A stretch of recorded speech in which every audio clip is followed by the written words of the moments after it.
Bienvenidos a Lo Simple No Vale. Andrea, Brian, Mati, ¿qué tal estáis? Hola Alberto, ¿qué tal? ¿Qué tal, Alberto? Y gracias por invitarnos. Hola a todos, un gusto nuevamente estar por acá. Bueno, lo primero, muchas gracias a los tres. Vamos a hablar sobre Oriente Medio, Oriente Próximo desde aquí, desde España. Andrea, empiezo por ti. ¿Qué te parece las últimas horas entre Irán e Israel, donde una de las cosas más llamativas es la visita que ha hecho Netanyahu a Trump en Estados Unidos? Y también las últimas informaciones también apuntan a que Israel ha atacado algún punto en el Líbano. Pues a ver, yo creo que lo más llamativo de esta visita de Netanyahu es que ya es la tercera visita de un jefe de Estado a la Casa Blanca, lo cual es algo que nunca había pasado antes en tan poco tiempo. Por lo tanto, es como lo que decíamos la última vez que hablamos también de Oriente Medio, cómo las relaciones entre Trump y Netanyahu están claramente alineadas y son cada vez más fuertes, ¿no? Y bueno, este último viaje lo ha demostrado, que además es que se ha reunido con Netanyahu no una, sino dos veces. Entonces es bastante llamativo. De hecho, creo que la primera fue para tratar un poco todo lo que es el contexto internacional, ¿no? Irán, el alto al fuego en Gaza, Líbano, etc., Siria. También se estaba hablando un poco de que Trump quería ampliar esos acuerdos de Abraham, ¿no? Y que dos de los países en los que estaba pensando eran Siria y el Líbano, que no mantienen relaciones con Israel. De hecho, no reconocen el Estado de Israel. Entonces, es bastante llamativo. Y el segundo encuentro fue ya más totalmente dedicado a la tregua en la Franja de Gaza, que según ha dicho Donald Trump, bueno, lo esperaba para finales de esta semana, pero parece ser que las conversaciones, ¿no? Las negociaciones están, bueno, son difíciles, ¿no? Se están alargando un poco en el tiempo, pero él es optimista de que este fin de semana se llegará a un alto al fuego. Y sobre la relación de Netanyahu y Trump, creo que, bueno, lo más llamativo es eso, ¿no? Que, bueno, es uno de los líderes que más ha visto Trump en el último tiempo. En cuanto al Líbano, bueno, realmente, aunque haya un alto el fuego entre Israel y el Líbano, Israel lleva bombardeando, o sea, bombardea puntualmente el sur del Líbano, localizaciones donde asegura que hay pues suministros o donde hay plataformas, ¿no? Desde donde Hezbollah pueda atacar a Israel. No es un ataque puntual, sino que Israel lo lleva haciendo pues de manera no, obviamente no como cuando se enfrentaron, ¿no? No es una guerra abierta, pero sí que es verdad que Israel, igual que lo hace también en Siria, ataca puntualmente zonas desde donde cree que le pueden lanzar ataques. Y por ahora yo creo que eso es lo más llamativo. Yo creo que la visita obviamente, de Netanyahu y Trump es lo más llamativo por ahora. Brian. Sí, yo creo que es importante este acercamiento porque recordemos que cuando se había dado el cambio de gobierno en Estados Unidos, que había llegado Biden al poder, el primero que se apresuró en saludar al nuevo gobierno fue Netanyahu, ¿verdad? Y esto como que no le agradó mucho en su momento a Trump, ¿verdad? Y su ego. Entonces este tipo de acercamientos pues viene a reforzar esta idea de seguir manteniendo las posibilidades de una alianza que ya de todas maneras está bastante firme desde hace mucho tiempo. Por ahí se hablaba en algún momento también del tema de comprar un B-2, ¿verdad? Un bombardero para no tener la necesidad de que Estados Unidos mande sus bombarderos desde otra parte y que Israel los tenga por ahí guardados. Obviamente parte de esto pues es dentro de esta dinámica de decir qué es lo que se necesita para seguir manteniendo a raya Irán y demás. También estos días se reveló o se empezó a circular la posibilidad de que ya China le haya provisto algunos armamentos importantes a la República Islámica de Irán. Salió un informe de Middle East Eye, ¿verdad? Que es este medio que es como el hermanito tonto de Al Jazeera. Perdón que lo llame así, pero es un medio bastante más propagandístico que Al Jazeera.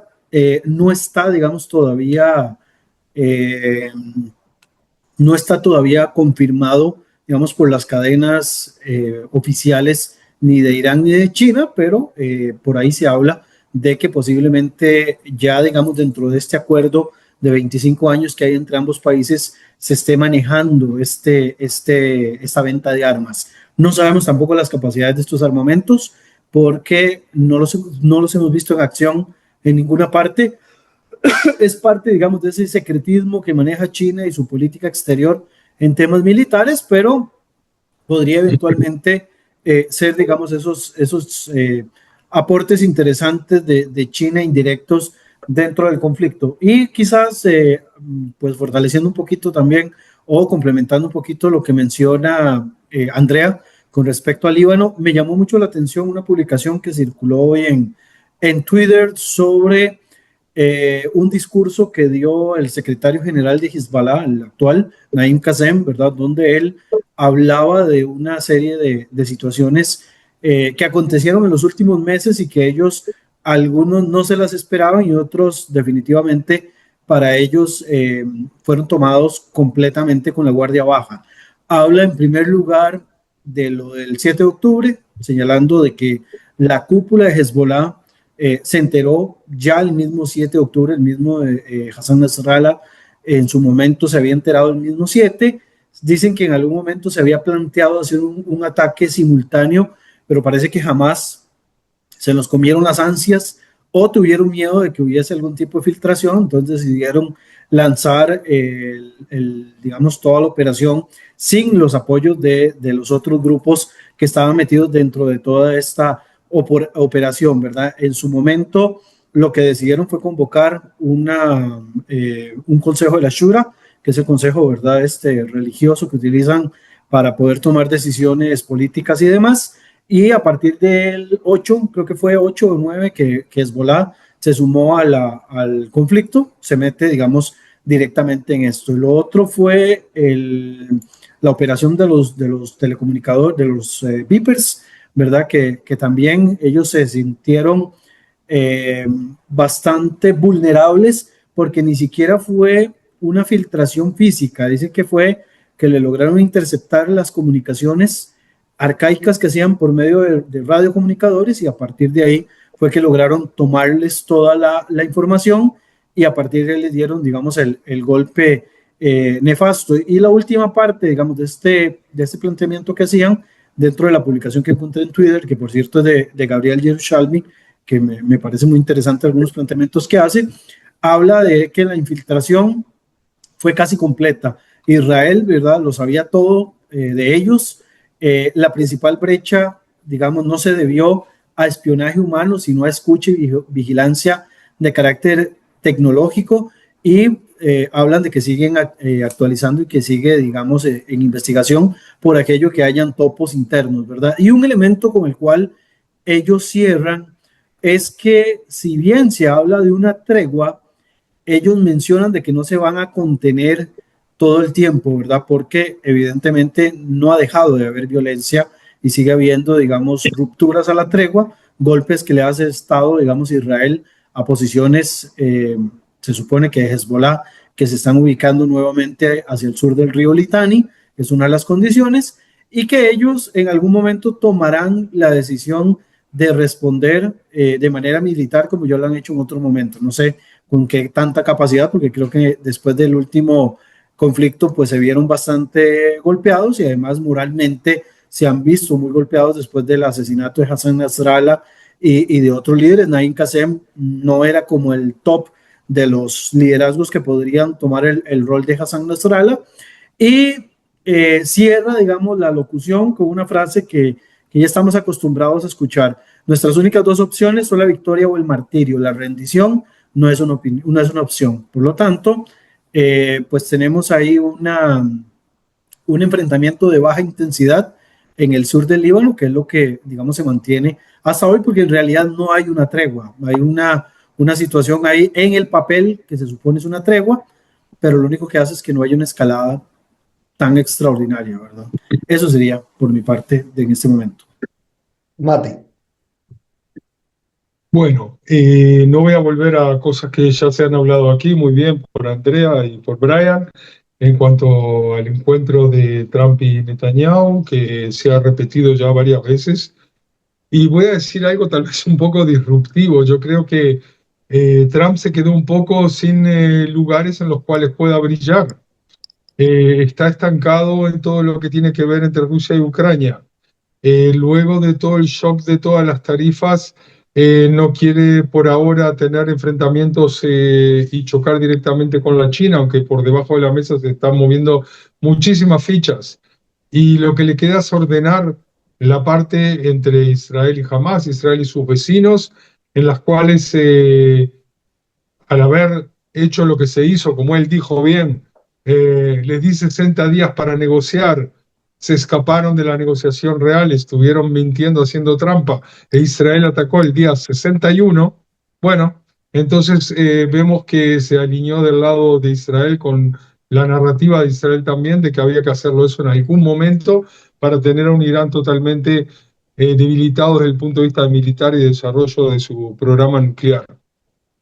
Entonces ahora, por el lado ese, se están hablando también de cómo seguir actuando, si Israel se va a comportar con Irán a partir de ahora, igual que se comporta, como bien dijeron aquí, con el Líbano, con Siria, o con el sur de Irak incluso, en el cual cualquier intento de penetración, filtración, ya sea de iraníes hacia Siria, ya sea del Hezbollah, el sur del Litani, ya sea de renovación de algo, e incluso en el propio Irán, va a ser contestado por Israel y van a volver a ser atacados. En Irán, por supuesto, hasta ahora no se volvió a hacer y no sabemos si se va a volver a hacer, pero indudablemente se está tratando de llegar a un entendimiento de cómo comportarse ante todo lo que está sucediendo. Yo diría que incluso ahora se está poniendo más el acento en parar de alguna manera la guerra con Hamas, ya de que por todas las presiones internas que tiene Trump desde su propio partido incluso, o por fallas en la economía que todavía no se ha terminado de estabilizar luego de todas las decisiones disruptivas que estuvo tomando en los últimos meses, más otros temas que tienen que ver con poder ponerle también el acento a otros lugares del mundo que realmente le interesan, como llegar a algún arreglo entre Rusia y Ucrania, también por sus intereses económicos, y no solo por llegar a la paz, y también todo lo que tiene que ver con China y con la salud económica de Estados Unidos en el mundo. Entonces sí, el Hamas también se dio cuenta de eso. Uno de los principales voceros de ellos, que es Al-Nunu, dijo que Estados Unidos tendría que presionar a Israel a parar la guerra y que eso le convendría a Trump desde el punto de vista político o a Estados Unidos. Y lo que está pidiendo el Hamas son dos puntos principales, que es para poder parar, y lo que se está hablando de 60 días, de liberar a la mitad de los vivos, de la mitad de los cuerpos, etcétera, y luego ver cómo se sigue, porque en realidad es lo mismo que la vez anterior, que se sabía cuál era la primera parte, pero no la segunda parte, aunque se había hablado en forma general. Y están diciendo que lo que quiere Hamas es seguir controlando la ayuda humanitaria. Eso los está matando. Eso realmente les está quitando ya lo poco de poder que tenían entre la población civil, porque la población civil, esté o no esté de acuerdo con Hamas, estaba dependiendo de su organización militar y de la ayuda humanitaria que ellos robaban, se la comían y volvían a revenderla por 8 o por 10 en el mercado negro, que eso es lo que estaba haciendo. No quiere decir con eso que lo que propuso Israel y Estados Unidos y las compañías privadas y darle ayuda humanitaria a través de Israel a todo el mundo sea perfecto. Está lejos de ser perfecto. La propaganda de Hamas funciona muy bien al venir la gente corriendo a buscar comida. Al haber gente que se ha peleado, el mismo Hamas ha disparado sobre la gente y luego sacó videos por todo el mundo diciendo que Israel apunta y mata a gente hambrienta que viene a buscar comida, que es algo que se puede hablar de Israel muchas cosas, menos de que haya sucedido esas cosas, que haya sucedido de que Israel dispare contra gente hambrienta que se avalancha sobre la comida. Así que ya sabemos, desde el 7 de octubre, la maquinaria mediática en el mundo, también un poco es verdad, podemos hacer un mea culpa desde el punto de vista israelí, decir que no se deja entrar a los periodistas por lo que sea, por las razones que sea, por miedo a que es una zona militar muy, muy caliente, a miedo que puedan morir periodistas, pero por otro lado, todo el mundo se nutre solamente de una supuesta ministerio de salud de Hamas que prácticamente no existe, pero cualquier cosa que saca para afuera es tomada con ambas manos por la BBC, por la CNN y por todo el mundo, y así estamos con un Israel vilipendiado en todo el mundo por lo que hace, en un 80-90% son viles mentiras, y por otro lado, la situación espantosa de gente también hambrienta, también corriendo de un lado y a otro, y es lo que también está pidiendo Hamas, que es parar también las evacuaciones de poblaciones enteras,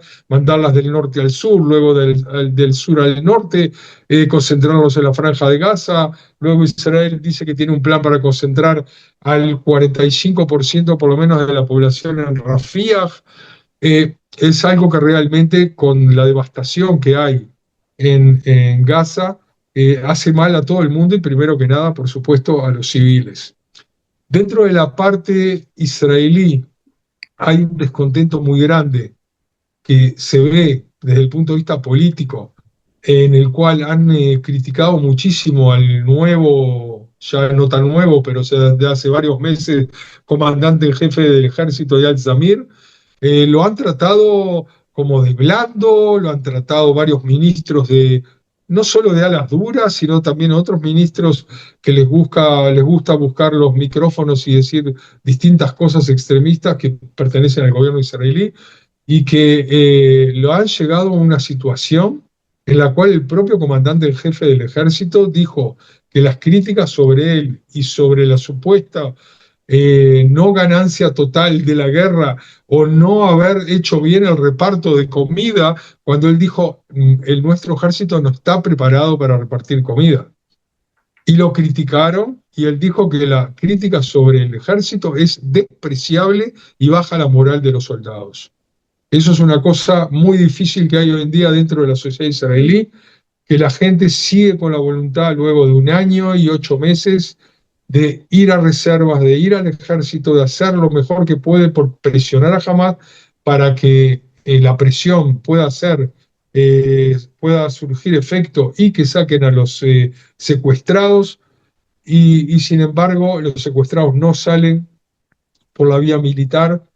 En los años y 8 meses casi salieron solamente 8 secuestrados vivos, más unos muertos, y eso es todo lo que han podido de 250. O sea que de una manera o de la otra, Israel y el Hamas se necesitan mutuamente para llegar a un arreglo en el cual el Hamas pueda tal vez salir con vida en un salvoconducto para sus jefes hacia afuera de la franja de Gaza, llegar a un arreglo en el cual los israelíes reciban, aunque sea una parte en los primeros 60 días, como dije, de los vivos y de los muertos secuestrados, y ellos puedan también quedarse con algo de poder, aunque va a tener que ser controlado totalmente por poderes como el propio Estados Unidos, Arabia Saudita, Emiratos tal vez Omán, aunque no creo que Israel deje entrar exactamente a países que no tienen relaciones con Israel. Y eso también, aquí entramos en la cuestión si realmente otros países van a ser parte del acuerdo de Abraham. Y en el acuerdo de Abraham, el candidato no es tanto el Líbano, que tiene sus propios miedos por toda su parte interior de lo que sucede, pero sí lo haría tal vez de alguna manera si Siria se acopla a los acuerdos de Abraham, y la única manera de que puede acoplarse es que realmente el Occidente le perdone a Giuliani las masacres que está haciendo de minorías, porque con los únicos que se arregló hasta ahora, entre comillas, al-Giuliani en Siria, es con los kurdos. O sea, que no los ataca directamente, pero deja a los turcos caer sobre ellos. No quiero seguir sobre eso, pero creo que hablé bastante sobre esta situación.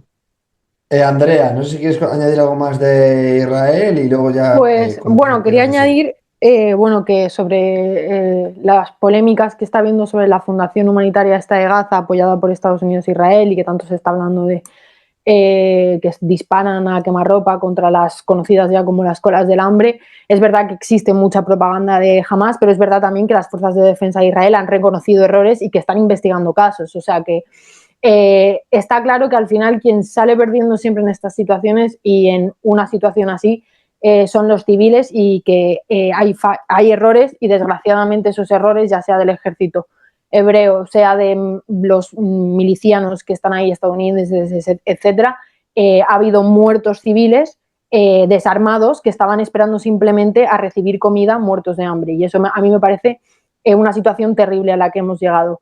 Pero hablando de Siria, creo que ya hay muchos países occidentales, incluido Estados Unidos, que es la mayor potencia del mundo ahora mismo, que ya le han perdonado al Golani o al Shara sus crímenes, ex crímenes, porque también fue, recordemos, miembro de Al-Qaeda, y sus crímenes actuales, como son las masacres que bien estaban diciendo de minorías, entre ellos cristianos, alawíes, etcétera.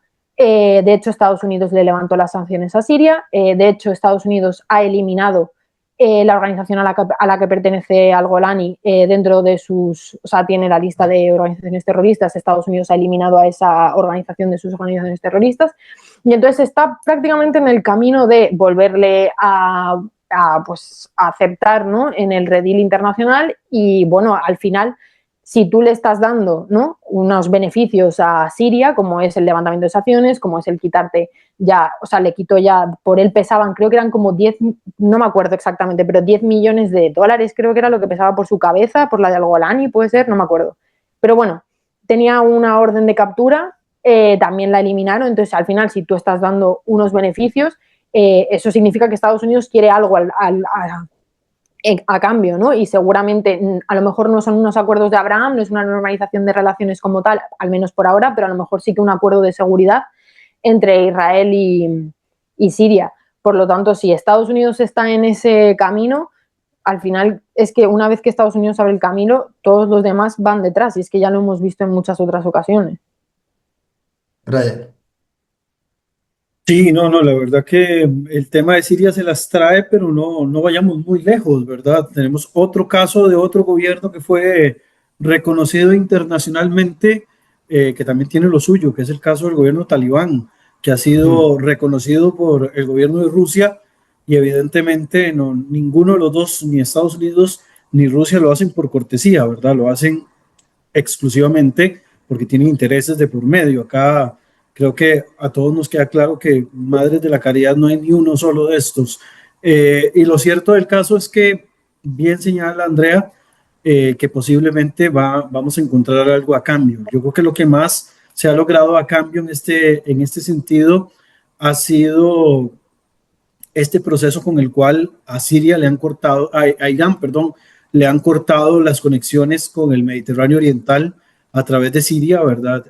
Dándole, eso sí, bastante músculo a dos países que se las traen, y que lo vengo repitiendo como si fuera disco rayado, que es el caso de Turquía, por supuesto, que ocupa 10.000 kilómetros cuadrados de territorio sirio, y Qatar, que echando mano de su dinámica de diplomacia, principalmente de diplomacia económica y comercial, están ya, digamos, invirtiendo o quieren invertir en el desarrollo y la reconstrucción de Siria.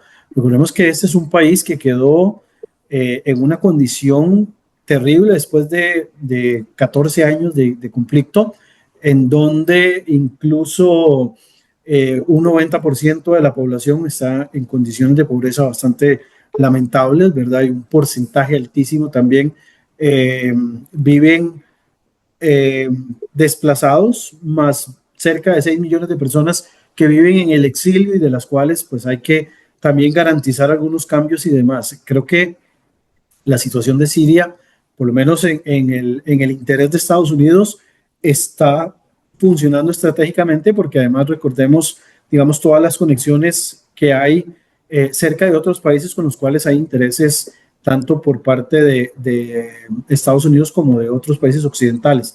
El caso de Irak, ¿verdad? Las mismas poblaciones kurdas, que ya las están dejando un poquito otra vez botadas, ¿verdad? Que incluso hemos visto que los kurdos de Turquía han renunciado a la resistencia a través del PKK, ¿verdad? Que apareció Abdallah Öcalan después de no sé cuántos años, como 27 años de estar en la cárcel, y que no se manifestaba. Apareció en la prensa diciendo de que el PKK, el Partido de los Trabajadores del Kurdistán, decidía no seguir en la lucha armada, y que iban a buscar la vía democrática para garantizar sus derechos y todo lo demás, ¿verdad? Entonces, vamos viendo movidas bastante particulares y bastante peculiares. Yo sigo manteniendo mi posición de que Golani es islamista ahora o islamista después. En tiempos de paz es al-Golani, en tiempos de guerra, no, perdón, en tiempos de paz es al-Shara y en tiempos de guerra volverá a ser al-Golani, ¿verdad? Entonces, estamos ahorita en una especie de hutna con al-Shara o al-Golani, pero lo cierto es que en el momento en el que las cosas cambien, posiblemente volvamos a tener ahí ciertas transformaciones. ¿Cuánto de esto beneficiará a Israel? Pues depende de cuáles sean los alcances, ¿verdad? Israel, por supuesto, no va a renunciar a su control de los Altos del Golán por lo estratégico que estos corresponden, aparte que se ha comprometido de cierta forma con las comunidades drusas fronterizas a las zonas sirias para garantizar su continuidad. Eso es un compromiso que se asumió con los drusos israelíes. Y por otra parte,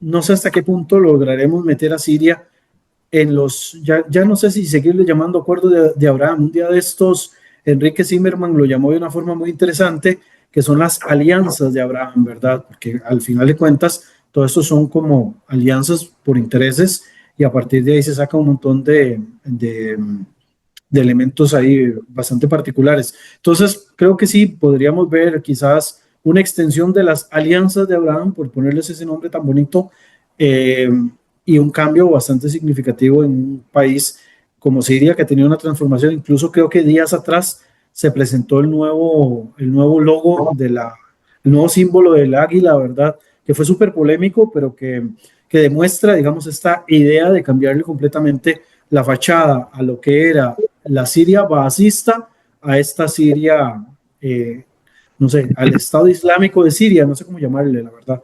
Gracias. Mati. Quisiera agregar cosas que nos hablaron aquí, si tú me permites, un poco Claro. más de Siria y también un poquitito de Arabia Saudita que tiene que ver con esto. Y si quieres, si queda tiempo, voy a hablar de cómo es la situación de Irán hoy en día. Vale.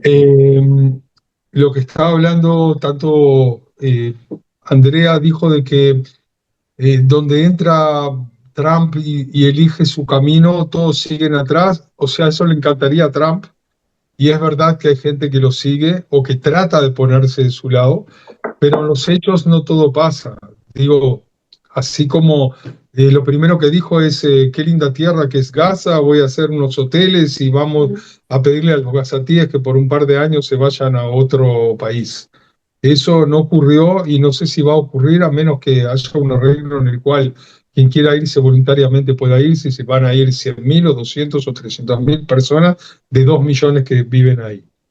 O sea que no siempre se da exactamente lo que le interesa a Trump. O sea, Por yo quería decir en supuesto, el tema de las sanciones, que Trump levantó sanciones y luego todo el mundo fue detrás a levantar por eso sanciones, ya no quería hay esa decir una relación cosa, con que Siria. Trump dijo que levantaba sanciones, las sanciones todavía no fueron levantadas. No, sí, fueron, las firmó. Firmó un Sí, decreto. la firmó, pero el dinero todavía no ha pasado, No. tiene muchas trabas hasta que pase, Bueno, y sí, pero ya justamente está las hecho. O trabas sea, tienen quiero que decir, ver esperando a ver qué es lo que dice el Giuliani. No estoy contradiciendo lo que tú dices, estoy diciendo de que él, por un lado, dice voy a hacer esto, esto y esto, y parecería como que todos van atrás de él, pero en los hechos todavía no ha ocurrido. Por ejemplo, eh, Arabia Saudita se sabe que ha dicho en forma de una manera o de la otra de que para poder llegar a un arreglo con Israel, le pide a Israel que liquide al Hamas. ¿Ok? Eso por un lado. Y no es por ponerse con Trump, sino por sus propios intereses. Ahora, ¿cómo, por ejemplo, Siria puede ponerse a hacer un arreglo con Israel? Hizo algo osado al Giuliani, realmente osado. Dijo, hay una manera por la cual Israel puede quedarse con los Altos del Golán, cuando nadie había hablado jamás en la historia de algo así. Entonces, ¿por qué vemos esto? Porque el concepto de la tierra y esa tierra santa siria, que no fue santa ni fue siria, sino que era francesa, que le fue dada al nuevo país sirio y luego se vino a desmembrar totalmente con sus problemas internos y con su guerra civil. Hoy en día ni Assad antes, ni hoy en día el Yulani controlan el 100% de lo que era geográficamente el país sirio, hasta el 2011. Y ahora lo está haciendo en forma bastante inteligente, diría, en el cual dice que cómo le daría a Israel el Golán. Él se tiene que quedar con toda la parte norte, que es donde están las aldeas drusas que volverían a ser sirias, o sea que tendría que haber un arreglo con esas aldeas, más las aldeas al sur de Damasco y las ciudades drusas al sur de Damasco hasta la frontera con el Golán, en el cual Israel los está defendiendo. Tendrían que renunciar a cambio de que él los trate bien o haga un arreglo con ellos. Luego vendría una parte central del Golán en el cual Israel podría seguir manteniéndola en una especie de leasing, de préstamo por 25 años, e Israel, desde su punto de vista estratégico, se quedaría con la parte centro-sur y del Golán para poder atenerse a sus problemas de seguridad. O sea, tirar eso sobre la mesa, o por lo menos así se publicó, es algo revolucionario y desde el punto de vista del Yulani le da muchos puntos para que realmente le llegue el dinero que tiene que llegarle, de levantarle las sanciones, para que realmente pueda seguir. Y por otro lado, no es desde sus manos, sino a manos de cierta gente independiente, están masacrando a alawitas, han masacrado hace pocos días a muchísimos cristianos y quemado una iglesia de santerías, y de esa manera, haciendo lo que hace que las sanciones no se vuelvan a cerrar y el mundo, y ni siquiera el Papa Francisco lo escuché decir ni una palabra sobre lo que sucedió con esos cristianos y con esa iglesia. Capaz que hubo algún comunicado, pero alguien lo escuchó. Es decir, estamos ante una tergiversación de valores muy importante, que es para poder hacer, como decía Brian, que el eje que se le rompió de salida al Mediterráneo a Irán a través de Siria y el Líbano, y no solo a Irán, sino también a Rusia, con todo lo que eso conlleva, continúe a pesar de todo el desastre que sigue ocurriendo, y de que, como dijeron también, Turquía tiene sus pretensiones en el norte para poder controlar en forma de tenaza, diría, por el norte Turquía a los kurdos y por el centro noroeste el Yulani sobre los kurdos de Siria también. Bueno, eso es lo que quería decir. Si hay tiempo, hablaría de lo que también pasa en Irán hoy en día. Andrea, ¿quieres añadir alguna cosa de Siria más? No, si quiere, o sea, que hable sobre Irán y discutimos. A ver. No, yo no quiero discutir, No, quiero hablar. quiero decir, hablamos. No, quería decir de que todo el tiempo se habla de lo que sucedió. Yo durante años estuve viviendo en el exterior por mi trabajo y volví hace menos de un mes y medio a Israel, o sea que llegué justo en el momento de la diversión. Y estuve, como todos los israelíes, durante varias veces al día en los refugios, con toda la cabeza dada vuelta porque nos levantábamos 3, 4 veces cada noche, cuento como algo personal, pero por supuesto que le pasó a miles y miles de personas. 12 misiles iraníes cayeron frente a la casa de nuestra hija mayor. Tuvimos que ir a ver y ayudar. Voló la casa, están arreglos ahora, todo con plásticos puestos en las ventanas y de todo un poco. Ya hace 3 semanas que sucedió eso, pero de cualquier manera. Y eso ha tenido un impacto muy grande en Israel, pero ese impacto ha sido civil. Es verdad de que ahora se habla de que hubo 3 o 4 o 5 misiles que cayeron cerca o dentro de bases militares o de bases de desarrollo de misiles. Se habla de una base de misiles que está cerca de la ciudad de Carmel, en el norte. Ya se ha publicado eso. No sé hasta dónde destrozó o no destrozó, no lo van a publicar tampoco. De cualquier manera, lo que sí se sabe es que Israel hizo no sobre civiles, sino en un 99% sobre sitios militares y de desarrollo de misiles exactos y desarrollo de armas nucleares. Un destrozo muy, pero muy grande. Si hablamos, por ejemplo, de Natanz, que las centrífugas ahí fueron dañadas casi totalmente, estaban 8 metros bajo tierra, tenían 2 metros de ancho del cemento y fueron, yo qué sé, en un 90% todo eso fue destrozado. Después si hablamos de Isfahán o Ispahan, ellos tenían ahí uranio enriquecido, ¿y enriquecido por quién? Por los chinos, que eran los amigos de ellos que venían a ayudarlos. Era el uranio hexafluorido famoso que lo sacaron en aquel entonces de sus propias minas iraníes, de Zagand y también de Yazd, y que fue terminado no ahora, sino ya en el año 2000, toda esa zona. Y fue simplemente mejorada y mejorada también con científicos y con amigos chinos. Israel la atacó duramente a partir del 13 de junio y en gran parte fue destrozada. Estoy hablando de lo que se sabe, no de lo que no se sabe.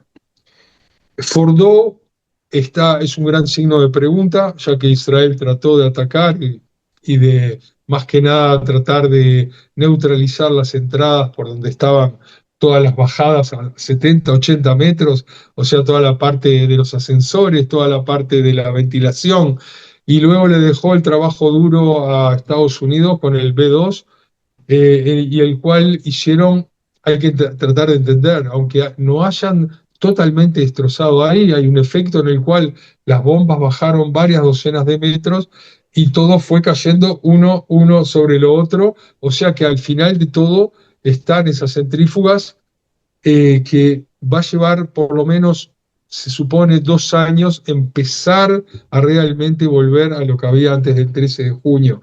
En Arak y Karamanshah tenían ahí reactor de aguas nucleares y Israel, por supuesto que Estados Unidos también sabía, dejó, así como en Fordow, que los iraníes quitaran todo el uranio de ahí para que no haya nubes radioactivas y luego lo neutralizaron totalmente. Arak hoy en día no existe en un, no sé, 97%, por ejemplo. Ahora, ¿qué pasa hoy en día en Irán? A pesar de los disturbios, a pesar de que hubo mucha contrapropaganda para poder mover a la población contra el régimen iraní, no se llegó a disturbios gigantes, se llegó a pequeños disturbios por aquí y por allá. Se ve que Israel o Estados Unidos o Europa o quien sea tenía células ahí con opositores que luego de que se haya un cese de fuego llegaron a matar a 2 o 3 personas importantes del régimen y también a un científico más, pero eso fue todo por ahora. Por supuesto, Irán busca espías hasta en la sopa, ha llevado a la cárcel y a torturas a cientos de personas, tal vez miles, también a cientos de personas de la comunidad judía.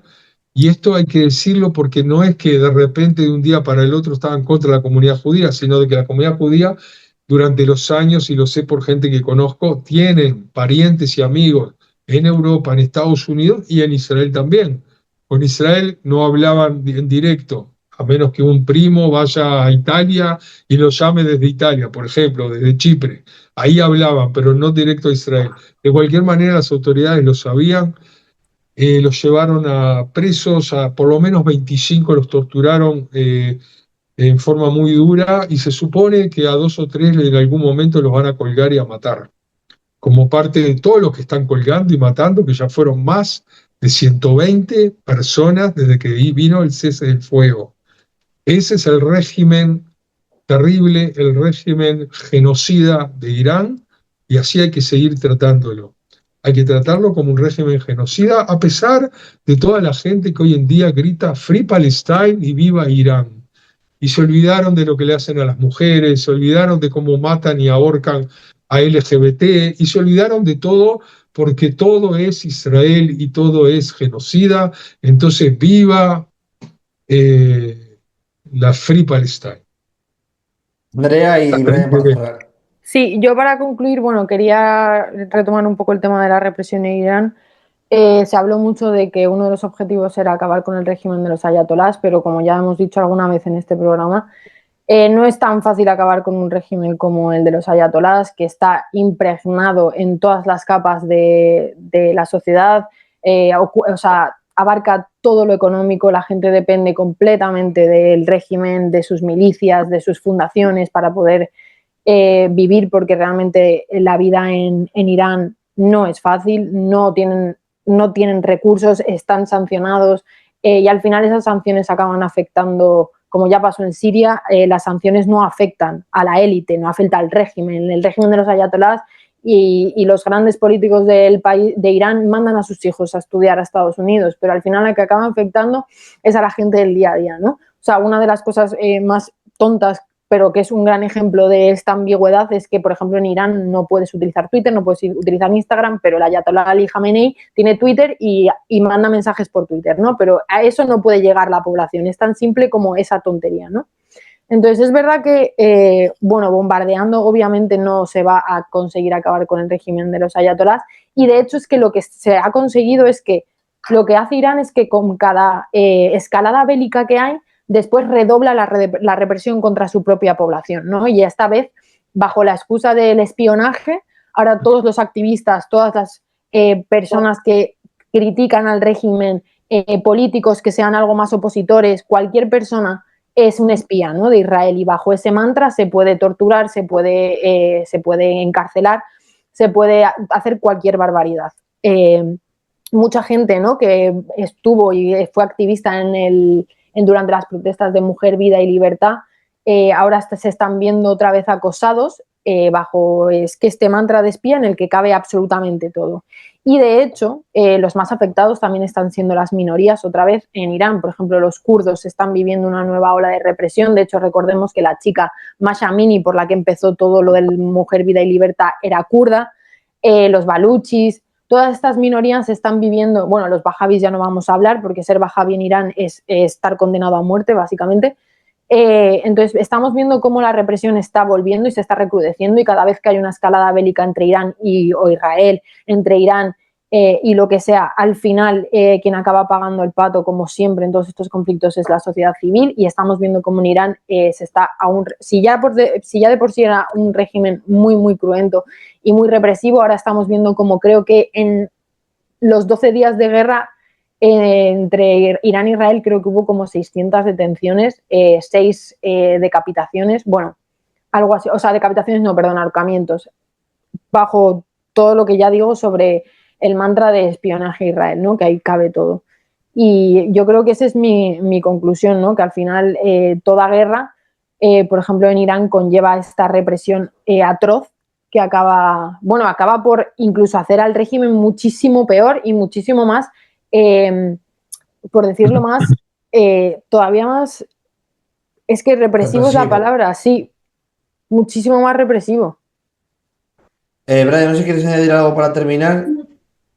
Algo muy breve. Yo creo que este tema de la purga que cada vez ejecuta Irán, sí, en estos momentos de nuevo reprime a los grupos sociales en Irán, pero creo que es parte del proceso, ¿verdad? Para que el mismo sistema se canse y finalmente se lleve, digamos, a una ruptura. Creo que es como parte de lo que quieren provocar, ¿verdad? Aquí ningún Pahlavi iba a lograr absolutamente nada, porque además estaba completamente desconectado de la realidad de lo que ocurre en Irán, lo mismo que las diásporas tampoco pueden hacer mucho porque no entienden el contexto, pero creo que de alguna manera cuando se acertaron golpes, yo creo que si hay un golpe que para mí fue muy valioso y que posiblemente no veamos los efectos inmediatos, pero los vamos a ver en un corto, mediano plazo, fue los golpes que se dieron contra las guerrillas Basij, que son, digamos, la guardia pretoriana del régimen, y que esto podría ser, digamos, eventualmente lo que le quite el miedo a la gente,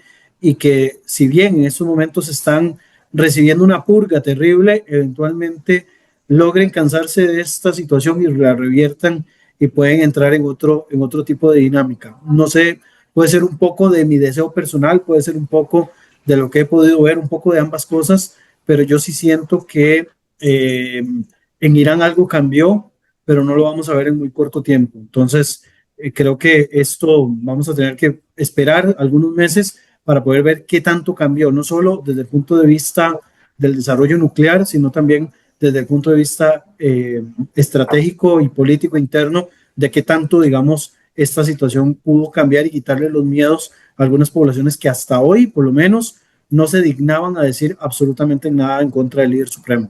Eso sería. Gracias. Yo, Bueno, mira, chicos. para terminar, porque me parece muy interesante, que es que lo acabo de recordar. El otro día entrevisté a Robert Kaplan, que es un gran estadista y un gran geopolítico, analista de geopolítica, y le pregunté exactamente sobre Irán, que qué pensaba sobre Irán, porque él en su último libro, Tierra Baldía, que lo acaba de publicar, que es súper interesante, por cierto, lo recomiendo, hablaba como muy optimista sobre Irán, que podría jugar un papel muy importante en un futuro. Entonces yo le pregunté, porque claro, hemos visto que había mucha gente muy optimista con esto, que iba a acabar el régimen, que la gente se iba a levantar, y hemos visto que no. Entonces le pregunté, ¿sigue siendo tan optimista después de todo lo que ha pasado con el tema de Irán, con su papel que puede jugar? Y él me dijo, y fue muy concreto, porque la gente normalmente te da como, pues no te da fechas exactas, ¿no? Y él me dijo, en 2 años el régimen caerá. Así que tendremos que ver si de verdad en 2 años... Y hay que creerle, porque... Hay que creerle. Hay que creerle porque Kaplan es el top Acierta. del tema geopolítico. En el tema geopolítico moderno, Kaplan es el top, ¿verdad? Total. Así que yo me quedé, dije, pues nada, 2 años, veremos. Y Pues, chicos. como esto queda grabado, yo digo que va a caer dentro de 14 meses. Mucho Pues más exacto todavía. A ver quién tiene razón. Bueno, chicos, muchísimas... Quiniela con Mati y Kaplan. No, son 200 euros cada uno. Pues bueno, chicos, muchísimas gracias a los tres y un fuerte abrazo. Gracias a ti, Alberto. Un abrazo para ustedes, chao. Gracias a todos. Adiós.